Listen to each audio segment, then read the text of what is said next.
Assalamualaikum warahmatullahi wabarakatuh. Kami ahli kumpulan 1 akan membentangkan tentang tajuk zina. Sebelum kita mengetahui sesuatu perkara, sudah pasti kita perlu faham dari segi definisinya. Terdapat 3 definisi zina, iaitu yang pertama menurut etimologi, yang kedua menurut fiqh, yang ketiga menurut Ibnu Rushdi yang merupakan ahli fiqh mazhab Maliki. Dari segi definisi, masyarakat yang hidup pada zaman moden kurang pemahaman mengenai beberapa hukum dengan lebih jelas disebabkan oleh pembelajaran secara langsung dari keadaan sekeliling. Perkara tersebut boleh jadi sesuatu yang baik atau buruk untuk diri kita. Antara perkara yang menjadi kebiasaan dilakukan secara terang-terangan pada zaman kini ialah zina. Perbuatan ini banyak berlaku di kalangan remaja dan dewasa yang sudah mencapai akil baligh. Kebanyakan mereka mengetahui hukum bagi zina tetapi mengendahkan disebabkan kebiasaan yang berlaku dalam kalangan mereka. Dari segi definisi, dari segi etimologi, zina dapat didefinisikan sebagai hubungan kelamin seorang lelaki dan perempuan yang satu sama lain tidak terikat dengan hubungan perkahwinan sehingga siapapun mereka yang melakukannya maka dihukumi zina. Seterusnya, menurut fiqh adalah zina merupakan persetubuhan antara laki-laki dan perempuan tanpa ikatan perkahwinan yang sah, iaitu memasukkan kelamin laki-laki ke dalam kelamin perempuan, minimal sampai batas hasyafah, kepala zakar. Definisi yang ketiga, menurut Ibnu Rushdi, merupakan ahli fiqh mazhab Maliki telah mendefinisikan zina sebagai persetubuhan yang dilakukan bukan kerana nikah yang sah dan bukan kerana pemilikan hamba sahaya. Jelas daripada pengertian zina ini sebagai hubungan antara lelaki dan perempuan yang mencapai akil baligh, melakukan hubungan yang tidak sah dan melanggar syariat Islam. InsyaAllah, kita akan teruskan dengan pembahagian zina. Kita dah mengetahui apa yang kita arifkan dengan zina secara bahasa dan secara istilah. Kita akan teruskan dengan jenis zina dan pembahagian zina dan apa yang termaktub dalam setiap pembahagian. Zina secara istilahnya terbahagi kepada 2 kategori. Yang pertama, zina hakiki dan yang kedua adalah zina majazi. Apa yang dimaksudkan dengan zina hakiki? Zina hakiki adalah seperti kita sedia maklum, iaitu penyalahgunaan nafsu pada alat kelamin lelaki maupun perempuan. Dalam erti kata lain, zina hakiki adalah persetubuhan haram antara lelaki dan perempuan yang tidak mempunyai ikatan sah perkahwinan. Itu yang dimaksudkan dengan zina hakiki. Apa pula yang dimaksudkan dengan zina majazi? Zina majazi pangkal katanya adalah majaz, iaitu kiasan. Zina yang berpunca daripada penyalahgunaan panca indera anggota badan seperti mata, telinga, lidah, tangan dan kaki. Dalam erti kata lain, sebagai contoh, kita melihat perkara lucah, itu adalah dikategorikan sebagai zina majazi. InsyaAllah kita nak tahu apa dalil bagi setiap kategori zina tersebut. Zina hakiki ini merupakan antara dalil yang kata orang agak familiar dalam kalangan kita bila mana kita menyentuh dalam bab zina, iaitu surah Al-Isra ayat 32, wala taqrabuz zina innahu kana fahishatan wa sa'a sabila, yang bermaksud apa? InsyaAllah sama-sama kita ambil Al-Quran di sebelah kita, kita semak sama-sama apa yang dimaksudkan di dalam surah Al-Isra ayat 32 ini, yang bermaksud wala taqrabuz zina, dan janganlah kamu mendekati zina, kana fahishatan wa sa'a sabila, sungguh suatu perbuatan keji dan suatu jalan yang buruk. Kita lihat juga apa kata orang tadabbur bagi ayat tersebut, apa pendapat-pendapat ahli tafsir Quran ataupun ulama-ulama Al-Quran mengenai ayat tersebut. Kenapa ayat tersebut ditekankan untuk tidak mendekati dan tidak juga menggunakan jangan melakukan? Kalau kita merujuk kepada tafsir Al-Qutubi, dalam lafaz la taqrabu dalam ayat tersebut adalah bermakna la tadnun, yang bermaksud janganlah mendekati. Ia berbeza dengan lafaz la taznu, janganlah kalian berzina. Tafsir yang lain menyatakan bahawa tafsir Ibn Katsir, Allah Subhanahu Wa Taala melarang hambanya untuk berbuat zina dan mendekati sesuatu yang mampu menyebabkan perzinaan. Kerana apa? Kerana zina itu adalah fahisyah. Dan ayat tersebut itu tadi menyatakan apa? Fahisyah adalah bermaksud termasuk dalam dosa besar dan paling buruknya adalah jalan kemaksiatan. Kalau kita lihat kembali ayat tersebut, ayat itu tadi surah Al-Isra ayat 32, kana fahishatan wa sa'a sabila.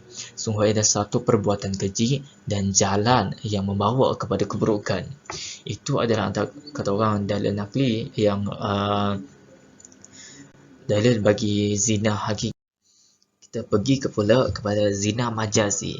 Kita lihat kembali kepada tafsiran apa yang dimaksudkan dengan zina majazi sebentar itu tadi kan. Zina majazi adalah perbuatan zina yang terjadi melalui anggota-anggota badan ataupun panca indera seperti mata, telinga, mulut, kaki dan sebagainya. Dalam sebuah hadis yang menyatakan mengenai zina majazi adalah yang mafhumnya, sesungguhnya Allah SWT telah menulis setiap Bani Adam mempunyai bahagian daripada zina yang ia pasti menjumpainya. Maka kedua mata pun berzina, dan zinanya mata adalah melalui penglihatan, dan zinanya lisan adalah melalui pembicaraan. Sedangkan zinanya hati berangan-angan dan berkeinginan. Kemaluanlah yang membenarkan semua itu atau menggagalkannya. Musnad Ahmad hadis nombor 8170. InsyaAllah sama-sama kita semak hadis tersebut, kita lihat matanya, isnadnya. InsyaAllah sama-sama kita semak. Dalam arti kata lain, hadis tersebut menjelaskan bahawa mata kita pun turut berzina, mulut kita ataupun lisan kita pun turut berzina, sedangkan hati kita pun turut berzina. Macam mana mata kita pun dikatakan berzina? Zinanya mata yang dinyatakan dalam sebuah hadis ini adalah zinanya mata adalah melalui penglihatannya. Bagaimana melalui penglihatan? Seperti contohnya kita melihat video-video yang tidak bermoral, seperti video-video lucah, pornografi dan sebagainya. Itu adalah satu bentuk penzinaan mata dan juga dikategorikan di dalam zina majazi. Dan zinanya lisan, bagaimana pula lisan kita pun berzina melalui pembicaraan kita. Bagaimana dimaksudkan dengan pembicaraan kita? Tutur kata kita yang tidak elok, ataupun kita bahasa mudahnya kita menyebut perkataan lucah ataupun menyumpah, itu juga dikategorikan sebagai zinanya lisan melalui pembicaraan. Sedangkan hati juga adalah berzina. Bagaimana hati boleh dikatakan berzina? Melalui angan-angan kita dan beringinan kita untuk ke arah zina tersebut.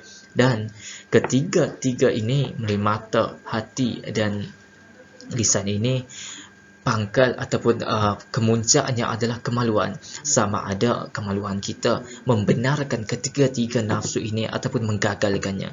Sekiranya kita tewas dengan nafsu kita, na'udzubillah min zalik, maka berlakulah zina majazi ke zina hakiki. InsyaAllah sama-sama kita semak status hadis insyaAllah.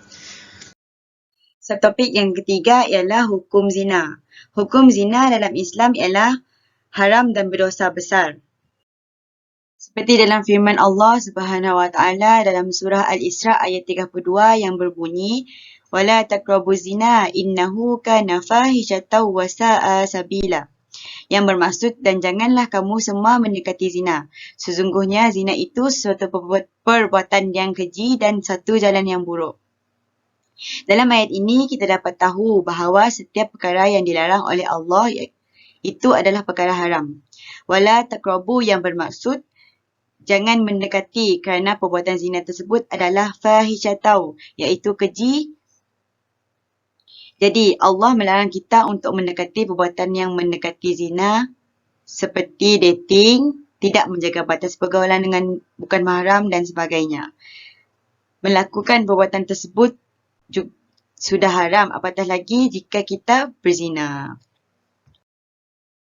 Dalil pengharaman zina yang kedua ialah dalam surah An-Nur ayat 2 yang bermaksud pezina perempuan dan pezina lelaki, deralah masing-masing dari keduanya 100 kali, dan janganlah rasa belas kasihan kepada kedua-duanya mencegah kamu untuk menjalankan agama iaitu hukum Allah jika kamu beriman kepada Allah dan hari kemudian, dan hendaklah pelaksanaan hukuman mereka disaksikan oleh sebahagian orang-orang yang beriman. Dalam ayat ini memberitahu tentang hukuman yang dikenakan terhadap penzina, tidak kira lelaki ataupun perempuan, iaitu penzina tersebut didera sebanyak 100 kali sekiranya mereka betul-betul berzina. Pelaksanaan hukum tersebut hendaklah disaksikan oleh sebahagian daripada orang yang beriman.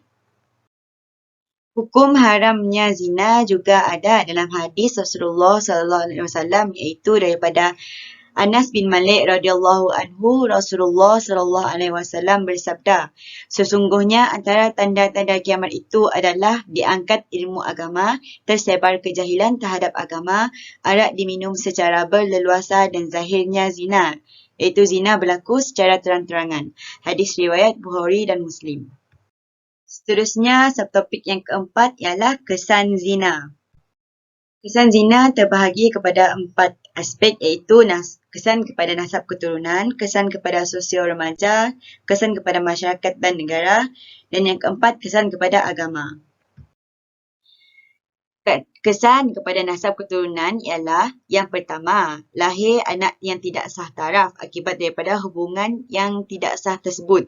Yang kedua ialah maruah keluarga tercela. Sekiranya individu tersebut melakukan zina, bukan sahaja maruahnya yang tercela, bahkan maruah keluarga juga turut tercela. Yang ketiga ialah berwalikan bapa biologi. Anak tidak sah taraf yang terhasil daripada hubungan tersebut akan dinasabkan kepada bapa biologinya, iaitu lelaki yang menyebabkan lahirnya anak itu. Yang keempat ialah zina berterusan, seperti zina akan berterusan akibat akad tidak sah. Seperti yang kita tahu, perkahwinan yang dilarang ialah berkahwin dengan penzina. Jadi disebabkan itu zina akan berterusan sekiranya akad tidak sah. Hanya dibolehkan menikah selepas pezina tersebut bertaubat. Kemudian, kesan kepada sosio remaja. Yang pertama ialah hilang rasa malu dalam diri. Malu merupakan perisai yang wajib ada dalam setiap individu Muslim tersebut. Sekiranya selalu berbuat maksiat, perasaan malu akan menjadi semakin nipis dan semakin lama semakin hilang. Yang kedua ialah menjadikan hati gelap dan hilang sinar.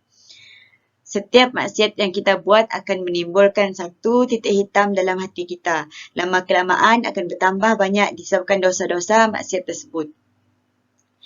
Yang ketiga ialah dipandang hina oleh masyarakat. Remaja yang sudah terlibat dalam jenayah ini akan menyebabkan dirinya dipandang serong oleh masyarakat sekeliling dan juga dipulau oleh rakan sebayanya. Kesan kepada agama pula ialah agama dipandang hina dan keji, iaitu seolah-olah tiada larangan dalam agama yang menyebut tentang hukum haram berzina. Orang bukan Islam juga akan menganggap bahawa Islam adalah agama yang bebas melakukan maksiat. Yang ketiga ialah seorang penzina akan menampakkan dirinya hanyalah beragama Islam sekadar pada nama semata-mata. Seterusnya, kesan kepada masyarakat dan negara. Yang pertama ialah peningkatan kes pembuangan bayi dan pengguguran janin. Kes seperti ini disebabkan berlakunya kehamilan yang tidak diingini yang membawa kepada gangguan emosi, kemurungan, bunuh diri dan sebagainya. Jadi mereka bertekad untuk menggugurkan dan membuang bayi tersebut. Yang kedua ialah peningkatan penyakit HIV dan AIDS. Peningkatan penyakit yang menular melalui hubungan seks bebas mencatat sebanyak lebih daripada 70% penghidap HIV dan juga 20% yang mendapat jangkitan penyakit tersebut. Yang ketiga ialah kekeliruan dalam sistem nasab keluarga. Anak yang terlahir akibat zina akan menyebabkan ahli keluarga keliru untuk menasabkan anaknya kepada siapa. Seperti yang kita tahu, anak yang dilahirkan tetap dianggap sebagai manusia tetapi dinafikan hak sebagai anak, faraid dan wali perkahwinannya. Yang keempat ialah peningkatan pendaftaran bayi luar nikah. Menurut statistik yang dikeluarkan oleh Jabatan Pendaftaran Negara, seramai 543,363 bayi luar nikah didaftarkan bagi tempoh 12 tahun. Yang kelima ialah undang-undang dan pemimpin negara akan dipandang negatif oleh negara luar. Jenayah zina yang sering berlaku dalam Malaysia memberi impak kepada undang-undang dan juga pemimpin yang menyebabkan mereka terlihat gagal memberi impak positif kepada pesalah atau mangsa. Yang keenam ialah jenayah zina akan menjadi normalisasi sekiranya tiada tindakan yang dikenakan kepada penzina. Terdapat 4 faktor berlakunya zina. Yang pertama ialah pengaruh media massa. Yang kedua, kejutan budaya. Yang ketiga, kurang penghayatan nilai agama. Yang keempat, sikap ingin mencuba. Faktor yang pertama ialah pengaruh media massa. Seperti yang kita tahu, dunia teknologi tanpa batasan ini dimaksudkan dengan segala pencarian di internet hanya di hujung jari sahaja, sama ada itu perkara yang mendatangkan kesan yang baik atau buruk pada diri kita sendiri.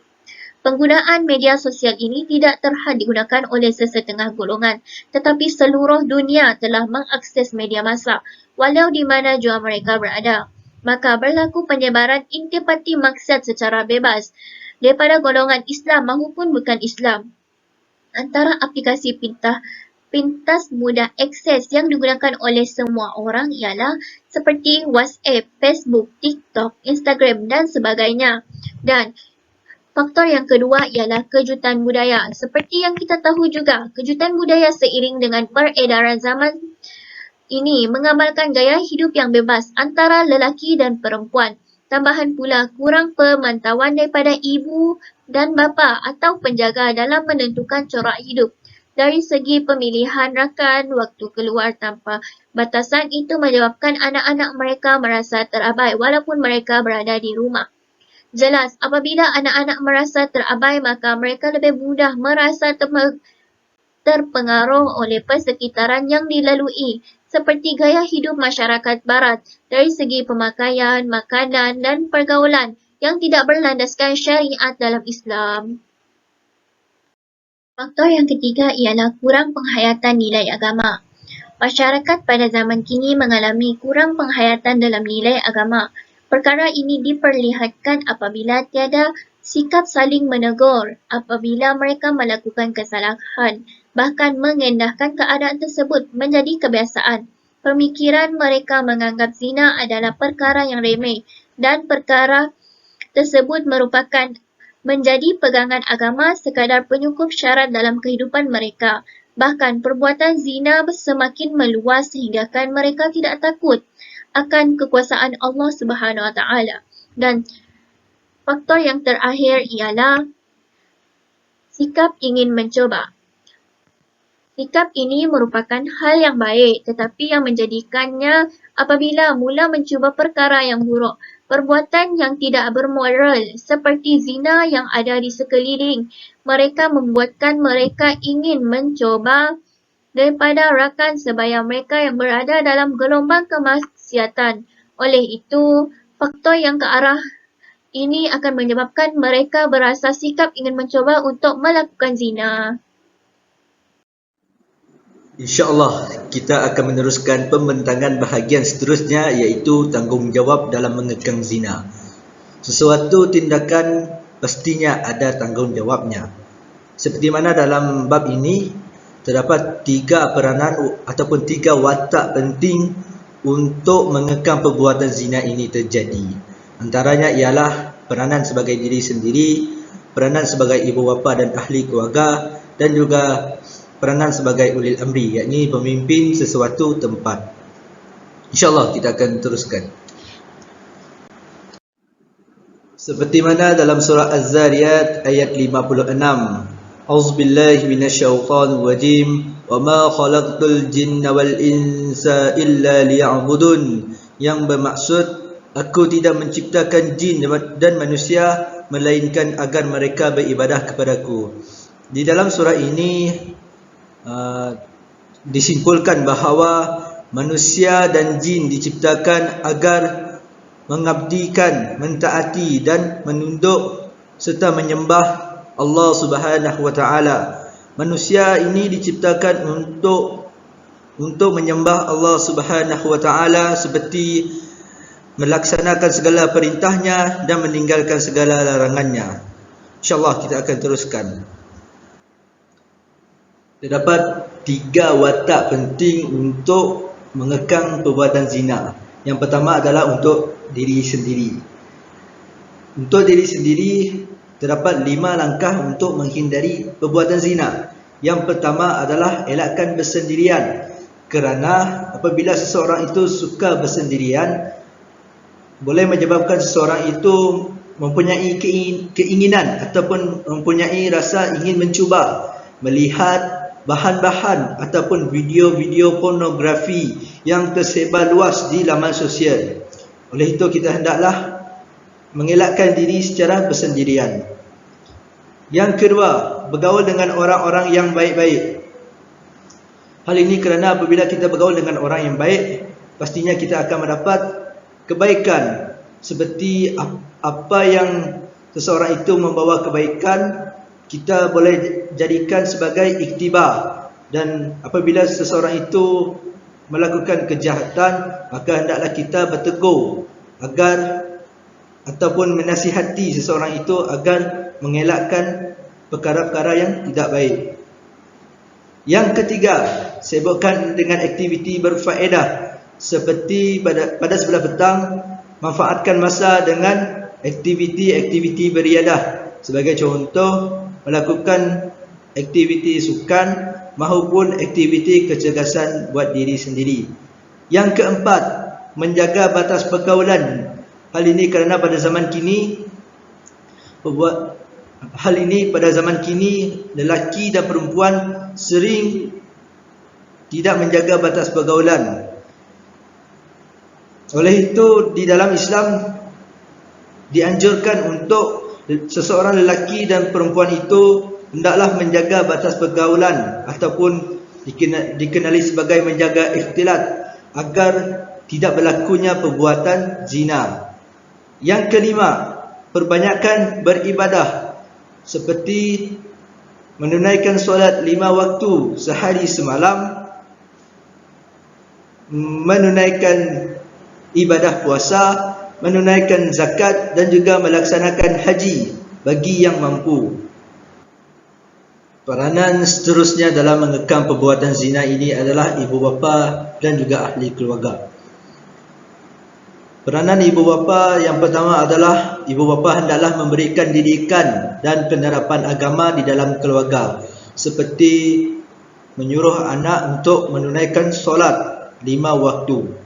Seperti mana di dalam hadis daripada Amr bin Shuhaib daripada bapanya, daripada datuknya berkata bahawa sabda Rasulullah SAW, perintahlah anak-anakmu mendirikan solat ketika mereka berumur 7 tahun dan pukullah mereka jika meninggalkannya ketika berumur 10 tahun serta pisahkan tempat tidur mereka.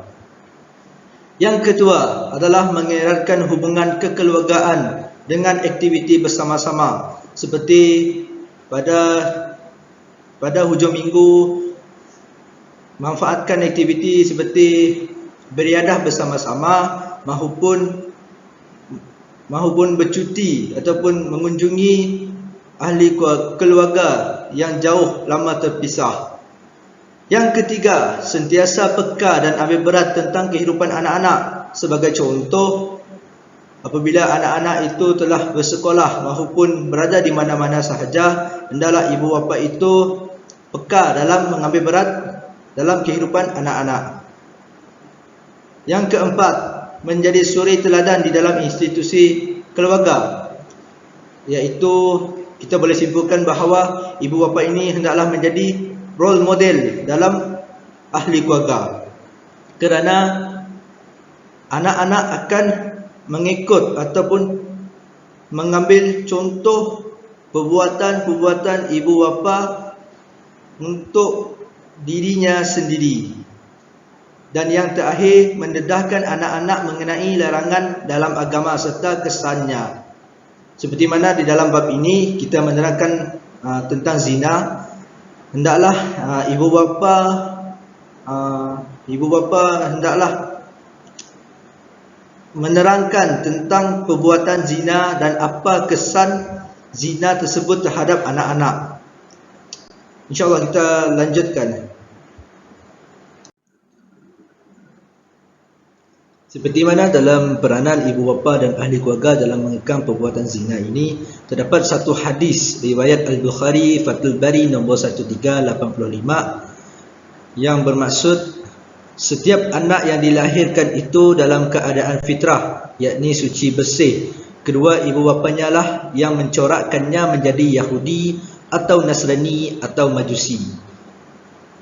Kita boleh simpulkan bahawa di dalam hadis ini telah menerangkan bahawa setiap anak yang dilahirkan itu adalah dalam keadaan bersih, iaitu dalam keadaan fitrah.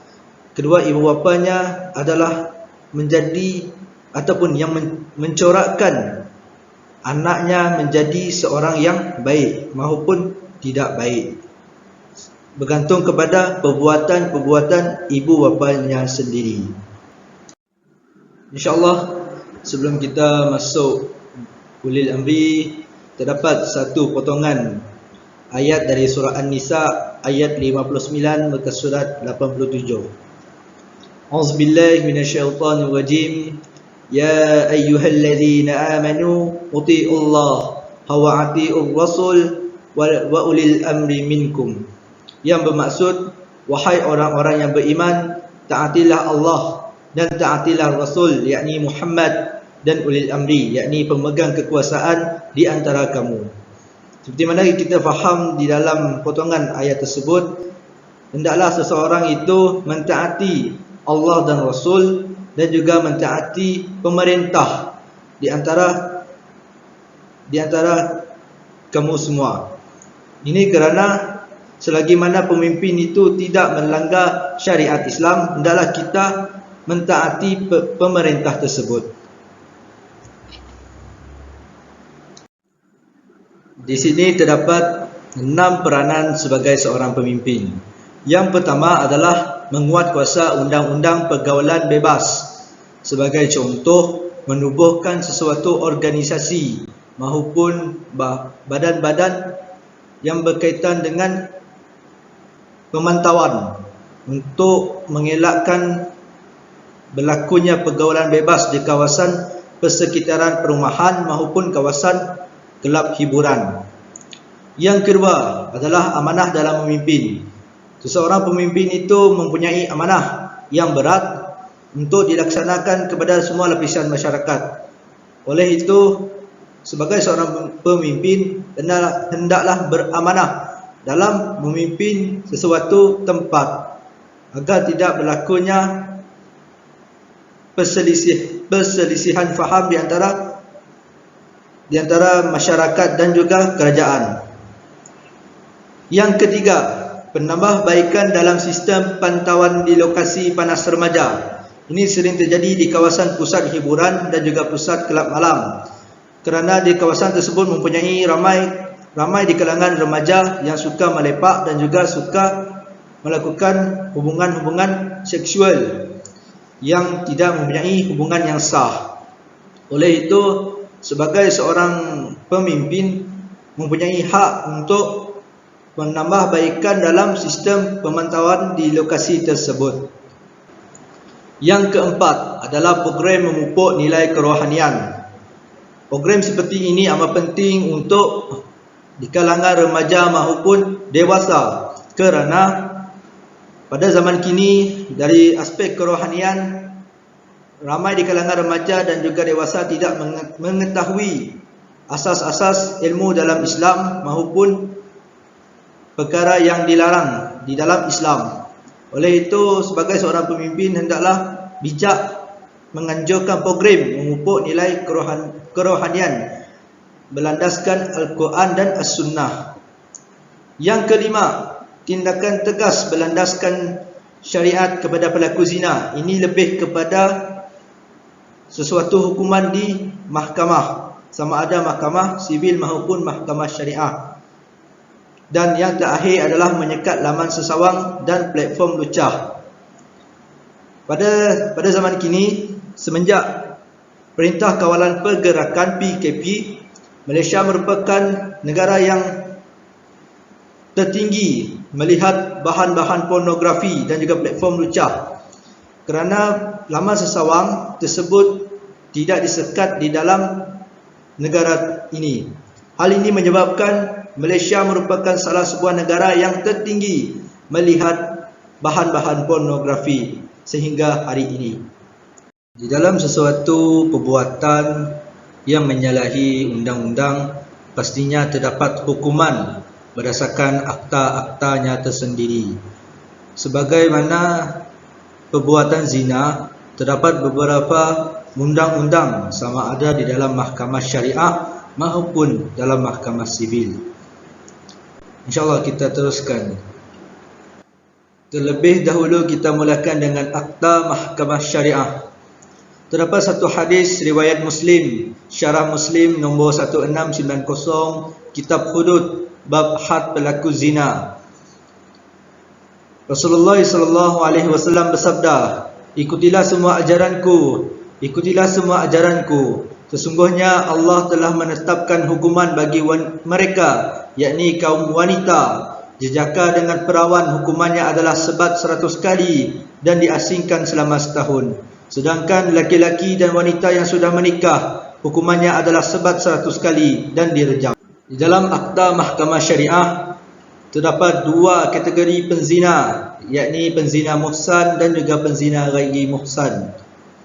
Bagi penzina muhsan, ulama bersepakat bahawa penzina kategori ini direjam sehingga mati dalam keadaan akad nikah yang sah serta memenuhi ciri-ciri muhsan, yakni baligh, berakal dan merdeka.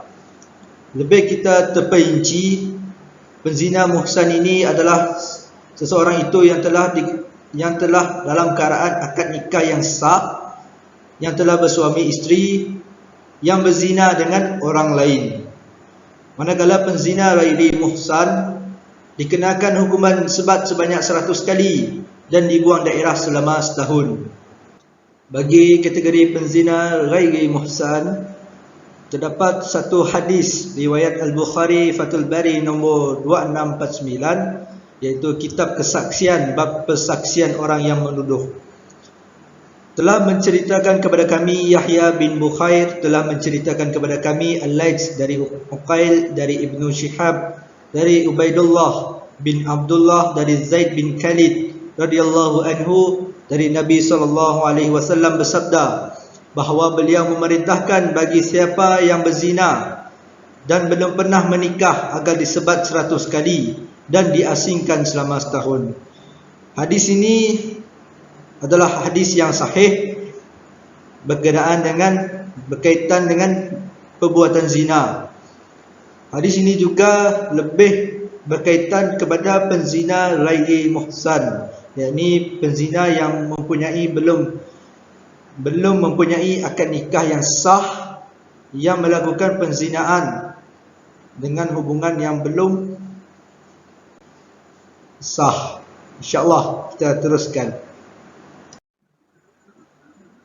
Di dalam kategori penzina ghairi muhsan, terdapat dua pendapat, iaitu majoriti ahli fuqaha dan juga mazhab Hanafi. Melalui majoriti ahli fuqaha berpendapat bahawa hukuman bagi penzina ghairi muhsan adalah dikategorikan sebagai hudud dan wajib dilaksanakan selama setahun selepas hukum sebat. Manakala mazhab Hanafi, hukuman buang daerah adalah dikategorikan tazkir, iaitu bersifat pilihan sahaja dan terpulang kepada pertimbangan hakim di dalam mahkamah tersebut. Melalui akta mahkamah sivil, terdapat 4 negeri yang mempunyai enakmen kanun jenayah syariah. Antaranya adalah negeri Kelantan, negeri Selangor, negeri Perak dan juga negeri Terengganu. Tetapi di sini kami hanya memaparkan 2 negeri sahaja. Bahkan keempat-empat negeri hampir mempunyai persamaan tentang melaksanakan hukuman bagi kesalahan penzina. Bagi enakmen kanun jenayah syariah Kelantan, terdapat satu enakmen kanun jenayah syariah pada tahun 1985 bahagian 2 section 11. Terdapat 3 perkara yang dilakukan di dalam enakmen tersebut. Antaranya ialah penjara tempoh tidak melebihi 3 tahun, denda tidak lebih RM5,000 atau kedua-duanya sekali. Manakala enakmen Kanun Jenayah Syariah Selangor, terdapat satu enakmen 9 pada tahun 1995 bahagian 4 Seksyen 25. Lebih terperinci kepada perkara, denda tidak lebih daripada RM5,000 atau penjara tempoh 3 tahun atau disebat tidak melebihi 6 kali sebatan atau dihukum dengan mana-mana kombinasi hukuman tersebut. InsyaAllah kita akan teruskan bahagian seterusnya. Seterusnya kita beralih kepada isu-isu berkaitan dengan zina. Isu-isu yang berkaitan dengan zina, kita lihat kembali sejarah daripada zaman Rasulullah SAW sehinggalah kini. Sebenarnya zina ini adalah bukan suatu jenayah yang baru. Ini merupakan isu yang sudah ada pada ketika zaman Rasulullah SAW, bahkan masih berlaku sehingga kini. Bagaimana kita buktikan bahawa zina ini pernah berlaku pada zaman Nabi SAW? Melalui hadis ini saya letakkan ringkasnya sahaja ataupun mafhumnya sahaja, kerana hadis ini hadis yang panjang. Hadis riwayat Muslim nombor 1605 dalam kitab hudud bab orang yang mengakui penzinaannya. Saya ringkaskan. Seorang wanita yang bernamakan Ghamidiyah menemui Rasulullah SAW berkata, "Ya Rasulullah, aku telah berzina, maka sucikanlah diriku." Itu pertama kalinya Ghamidiyah menghadirkan dirinya kepada Rasulullah. Apa yang Rasulullah lakukan adalah Rasulullah tidak menghiraukan, bahkan menolak pengakuan wanita tersebut. Keesokan harinya, wanita tersebut tidak berpuas hati, datang kembali kepada Rasulullah dan menyatakan bahawa aku telah berzina. Kenapa engkau menolak pengakuan aku itu? Kenapa engkau menolak pengakuan aku seperti itu, ya Rasulullah? Rasulullah menjawab bahawa sekiranya kamu ingin tetap bertaubat, pulanglah sampai kamu melahirkan. Kerana apa? Ketika wanita tersebut ataupun Ghamidiyah menghadir kepada Rasulullah SAW, Ghamidiyah ataupun wanita tersebut sedang mengandung anak hasil daripada penzinaan tersebut. Maka Rasulullah kata, pulanglah kamu sehingga kamu melahirkan. Dan setelah Ghamidiyah tersebut ataupun wanita tersebut melahirkan, maka dia membawa anak tersebut yang berbalutkan kain ataupun selimut hadir kembali kepada Rasulullah, berkata bahawa aku telah melahirkan dan ini adalah anak aku tersebut. Rasulullah berkata lagi, kembalilah dan susuilah bayi kamu sehingga kamu menyuapkannya. Wanita itu pulang dan sehinggalah anak tersebut ataupun bayi hasil daripada penzinaan tersebut mampu untuk disuapkan dan disusui. Wanita itu datang kembali kepada Rasulullah dan berkata, aku telah menjaga anak ini sehinggalah anak ini dapat disuap ataupun sudah boleh makan, kata orang. Maka saya ringkaskan, sehinggalah pada hujungnya Rasulullah menerima pengakuan wanita tersebut. Rasulullah SAW memerintahkan bahawa orang-orang supaya melemparkan batu dengan wanita tersebut. Sementara itu, Khalid bin Al-Walid radhiyallahu anhu ikut serta untuk melempari batu ataupun merejam kepada wanita tersebut dengan batu.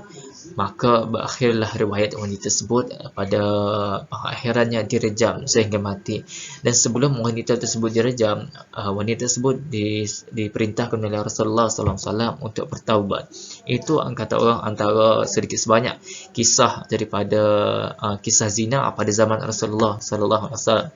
InsyaAllah kita boleh lihat lagi dalam aplikasi-aplikasi hadis untuk kita lihat kembali apa dan bagaimana sejarah zina pada zaman Rasulullah SAW. Sebenarnya ada lagi sejarah-sejarah lain dan ini saya bawakan antara satu kisah lah, insyaAllah. Seterusnya kita melihat kepada isu semasa yang berkaitan dengan zina di negara kita. Kita fokuskan pada konsep negara kita.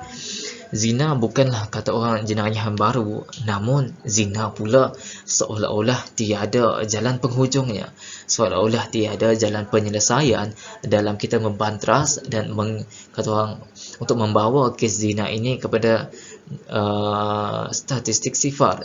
Tapi seolah-olah semakin saban tahun kita lihat isu ataupun jenayah zina semakin membimbangkan.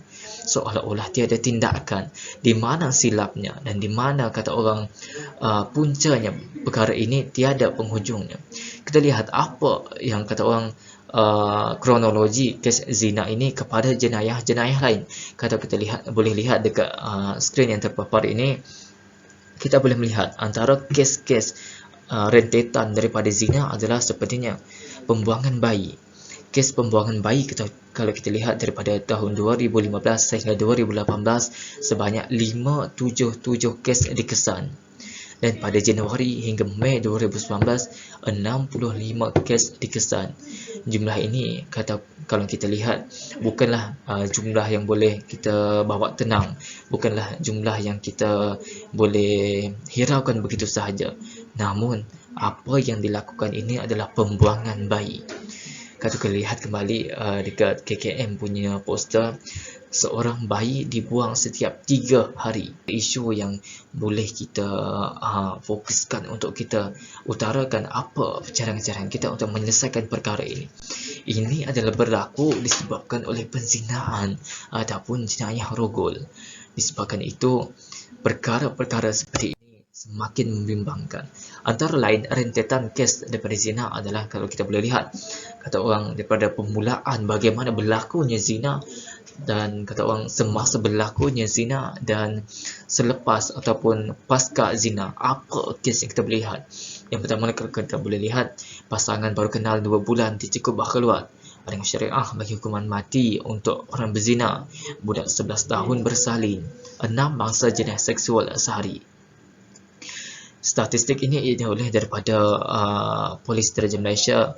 6,897 kes jenayah seksual terhadap kanak-kanak dan remaja bagi tempoh 3 tahun antara 2018 sehingga 2020. Kalau kita lihat 2018 hinggalah 2020 bukanlah kata orang itu masih ke arah ketamadunan yang rendah. Sudah masuk ke abad ataupun alaf 21. Perkara zina ini seolah-olah tiada aura hendak berubah. Tiada bunyi untuk berhenti. 3,324 kes membabitkan jenayah rogol, di antaranya di bawah Akta Kesalahan Seksual terhadap kanak-kanak sebanyak 2,483 kes. Sumbang mahram sebanyak 708 kes. Rogol berkumpulan sebanyak 175 kes. Seks tabi'i pula 120 kes. Pornografi kanak-kanak sebanyak 54 kes. Dan pengandunan kanak-kanak sebanyak 25 kes dan cabut kehormatan sebanyak 8 kes. Kalau kita lihat kes-kes yang telah dinyatakan, kes ini bukan hanya membabitkan kepada golongan remaja ataupun golongan belia, bahkan terhadap juga golongan kanak-kanak. Bahkan kalau kita lihat ada juga sumbang mahram yang berlaku. Ini juga antara rentetan kepada isu yang berkaitan dengan zina. InsyaAllah itu sahaja daripada saya berkaitan dengan isu-isu zina. Kita teruskan insyaAllah. Terima kasih.